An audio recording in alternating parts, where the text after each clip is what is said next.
कोई भी आर्टिस्ट यहाँ पे आई हैं जो हमें रिस्पेक्ट करती हैं तो उनका हम अभिनंदन करेंगे, उनका हम स्वागत करेंगे। सौम्या जी आपका स्वागत है। इस देश में आप कहीं भी रहिए, भोजपुरी मगही अपने भाषा को आप बढ़ाता रहिए। सौम्या जी प्लीज।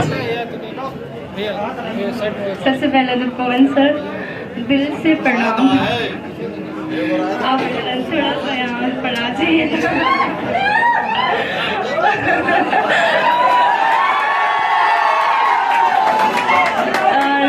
सबसे पहले love you so much sir.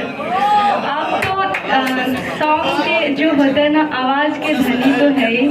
हम भोजपुरी में बोला कैसे तो उतना हिंदी ना आवेला, आवाज़ के तो धनी अपने बोला ही बनी, लेकिन उससे बढ़कर अपने दिल के बहुत बड़का धनी बनी। हमारा विश्वास ना होला, अभी भी नहीं हो। हम सोचते थे इनकी कौन सा हमारे से कैसे ट्रीट करे कैसे ना, पर जो दिखता है वो होता नहीं है। कहे लोग सच में अपने हुए बने सर। और सबसे पहले तो हम सबके सामने ये कहूँगी, ठीक बात, अपने के सामने तो बच्चा बनी सर।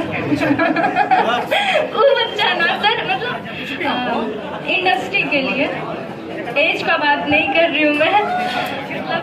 और सर मैं ये बोलना चाहती हूँ कि आप हर कलाकार को मौका देते हैं, आगे बढ़ाते हैं, यही आपका मतलब। हम बोले ना, आप दिल के धनी है, आवाज़ के तो जैसे है दिल के। और मैं सर के लिए यही बोलना चाहती हूँ कि love you so much sir, दिल से। और पवन सर जैसे सच में कोई नहीं है। सच में कोई नहीं है।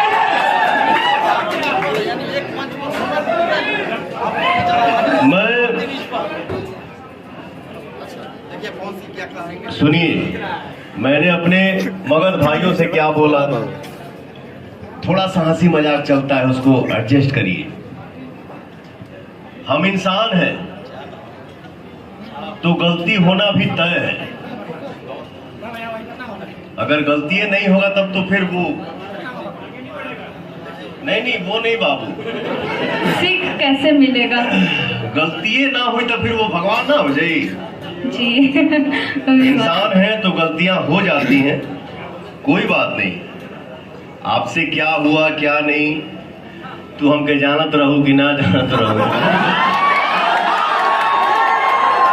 लेकिन कोई बात नहीं। आपने अपना इतना अच्छा बड़प्पन आपने इस मंच पे दिखाया, तो मैं अपने भाइयों के बीच में आज मैं आपसे प्रॉमिस करता हूं कि बहुत जल्दी तुम्हारे साथ एक गाना मैं करूंगा। खूब आगे बढ़िए, बहुत आगे बढ़िए। मैं आपके साथ एक रील बनाना चाहती हूँ इसी सॉन्ग में।